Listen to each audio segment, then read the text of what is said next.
बिस्मिल्लाहिर्रहमानिर्रहीम, अस्सलाम वालेकुम। दिस इज़ डॉक्टर मोहम्मद सारा मुराज। इस वीडियो में हम बात करेंगे अर्थराइटिस के हवाले से। अर्थराइटिस में ऐसी कौन सी हम नेचुरल चीज़ें यूज़ कर सकते हैं जिसकी वजह से हमारे जो सिम्टम्स हैं वो कमी की तरफ आए, तो उन नेचुरल चीज़ों के हवाले से बात करेंगे। सबसे पहली बात तो यह है कि अर्थराइटिस होता क्या है। अब अर्थराइटिस एक ऐसी मेडिकल कंडीशन है जो कि ओल्ड एज में बहुत ज़्यादा कॉमन है, जिसमें आपके जॉइंट्स के अंदर स्वेलिंग होती है, आपके जॉइंट्स के अंदर स्टिफनेस होती है और आपके जॉइंट्स के अंदर पेन होता है। तो इसके अंदर हम ऐसी कौन सी नेचुरल चीज़ें यूज़ कर सकते हैं। सबसे पहले नंबर पे आ जाता है खुराक, यानी डाइट। आपके डाइट में अगर ऐसी चीज़ें शामिल हैं जिसके अंदर एंटी इन्फ्लेमेटरी प्रॉपर्टीज़ हैं और जिसके अंदर एंटीऑक्सीडेंट्स हैं, तो आपको बहुत ज़्यादा हेल्प मिलेगी। आपके जो सिम्टम्स हैं वो काफ़ी हद तक कम होंगे। अब ऐसी कौन सी खुराकें हैं जिसके अंदर एंटी इन्फ्लेमेटरी प्रॉपर्टीज़ भी हो और जिसके अंदर एंटीऑक्सीडेंट्स भी हो। तो भाई आप फ्रूट्स एंड वेजिटेबल्स की तरफ जाएँ, आप बेरीज़ की तरफ जाएँ। फ्रूट्स में हम बेरीज़ को, स्पेशली बेरीज, वैसे सारे फ्रूट्स अच्छे हैं, आप स्पेशली बेरीज की तरफ जाएं। इसके अलावा अगर वेजिटेबल्स की हम बात करें तो जितने भी ग्रीन लीफी वेजिटेबल्स हैं, जितने भी ग्रीन वेजिटेबल्स हैं, उन सब के अंदर ये प्रॉपर्टीज़ होती हैं, आप उनकी तरफ जाए। इसके अलावा जो फैट फिश होता है, जो कि बड़ा फिश होता है जिसके अंदर चर्बी होती है, उस चर्बी के अंदर बेसिकली ओमेगा 3 होता है, तो वो आपके लिए बहुत ज़्यादा ज़रूरी है। तो अगर आप इन सारी चीज़ों को यूज़ करते हो तो आपके सिम्टम्स काफ़ी हद तक कम हो सकते हैं। नंबर 2 पे आ जाता है रेगुलर एक्सरसाइज। अब एक्सरसाइज यहाँ पे हमारा ये मतलब नहीं है कि एक बंदा वेट लिफ्टिंग करे, एक बंदा रोज़ 10-10 किलोमीटर तक भागे, नहीं, ऐसी बात नहीं है। आप कोई भी लाइट सा एक्सरसाइज कर सकते हैं, आप स्विमिंग कर सकते हैं, आप योगा कर सकते हैं, आप कोई भी लाइट एक्सरसाइज की तरफ जा सकते हैं। एक्सरसाइज से होता क्या है, आपके जो जॉइंट्स होते हैं उनमें फ्लेक्सिबिलिटी बढ़ती है।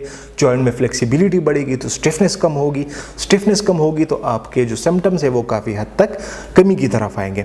नंबर 3 पे आ जाता है रेमेडीज़, नेचुरल रेमेडीज़। अब रेमेडीज़ या जो हर्ब्स होते हैं हमारे पास, उनकी रेमेडीज़ की मैं बेसिकली बात कर रहा हूँ। तो हर्ब्स में हमारे लिए कौन सी चीज़ें अच्छी है, तो भाई सबसे पहले हल्दी आ गई। हल्दी का यूज़ करें। हल्दी जो होती है उसके अंदर एंटी इन्फ्लेमेटरी प्रॉपर्टीज़ होता है, उसके अंदर बेसिकली एक सब्सटेंस होता है जिसको हम करक्यूमिन कहते हैं, वो हमारे अर्थराइटिस में बहुत ज़्यादा हेल्पफुल है, वो एंटी इन्फ्लेमेटरी प्रॉपर्टीज़ रखता है। नंबर 2 पे आ जाता है जिंजर, अदरक। अब अदरक जो होता है वो आपके जॉइंट्स के लिए बहुत ज़्यादा मुफीद है, वो एंटी इन्फ्लेमेटरी प्रॉपर्टीज़ भी रखता है, तो अदरक का इस्तेमाल ज़्यादा से ज़्यादा करें। और नंबर 3 पे आ जाता है हमारे पास, वैसे तो बहुत ज़्यादा हर्ब्स ऐसे हैं जो कि आपके लिए बहुत ज़्यादा ज़रूरी है, बट मैं यहाँ पे गिने चुने 2-3 की बात करूंगा। अच्छा, नंबर 3 पे आ जाता है हमारे पास लौंग, जिसे हम क्लोव्स कहते हैं।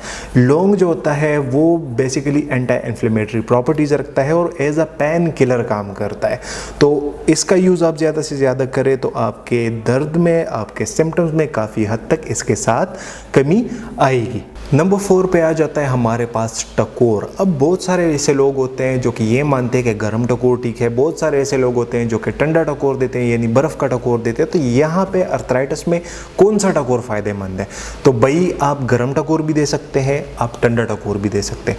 ठंडे टकोर से आपके जॉइंट्स में स्वेलिंग कम होगा, इन्फ्लेमेशन कम होगी। गर्म टकोर से ब्लड फ्लो जो होगी आपके जॉइंट्स में वो इम्प्रूव होगी और आपके मसल के स्टिफनेस में कमी आएगी।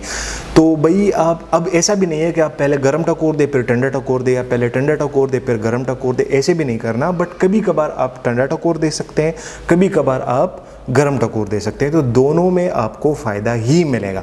नंबर 5 पे आ जाता है हमारे पास वेट। अब वेट एक ऐसी चीज़ है, फॉर एग्जांपल अगर आपके जॉइंट्स के अंदर, आपके नी जॉइंट्स के अंदर आपको मसला है, अगर आपका वज़न 200 किलो है, तो 200 किलो अगर आप उठेंगे और चलेंगे तो आपके जो पाँव होते हैं या आपके घुटने जो होते हैं या आपके नीज जो होते हैं उस पर 200 किलो का ही प्रेशर पड़ेगा ना।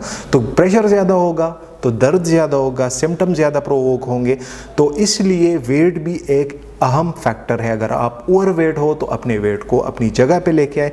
अगर आपका वेट 200 किलो है, उसके बजाय अगर आपका नॉर्मल जो वेट है वो 75 kg है, तो जब 200 से 75 पे आपका वेट आएगा तो ऑब्वियस सी बात है आपके जॉइंट्स के ऊपर प्रेशर कम पड़ेगा। प्रेशर कम पड़ेगा तो आपको तकलीफ ज़्यादा नहीं होगी।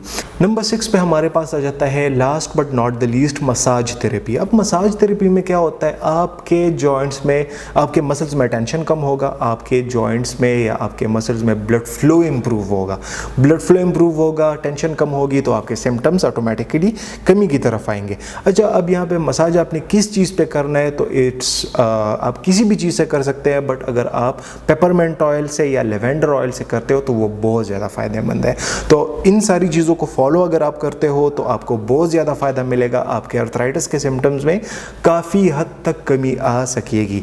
बाकी अगर आपका कोई भी क्वेश्चन हो आप इस रिलेटेड या किसी और मेडिकल कंडीशन के रिलेटेड, तो आप मुझे कमेंट बॉक्स में भी पूछ सकते हैं, और आप मुझे सिंपल व्हाट्सएप पे या इंस्टाग्राम पे मैसेज भी कर सकते हैं। तो आज की वीडियो बस यहीं तक थी, उम्मीद करता हूँ आपको इन्फॉर्मेटिव लगी होगी। चैनल पे विजिट करने का बहुत शुक्रिया। See you in the next one. Allah हाफिज़।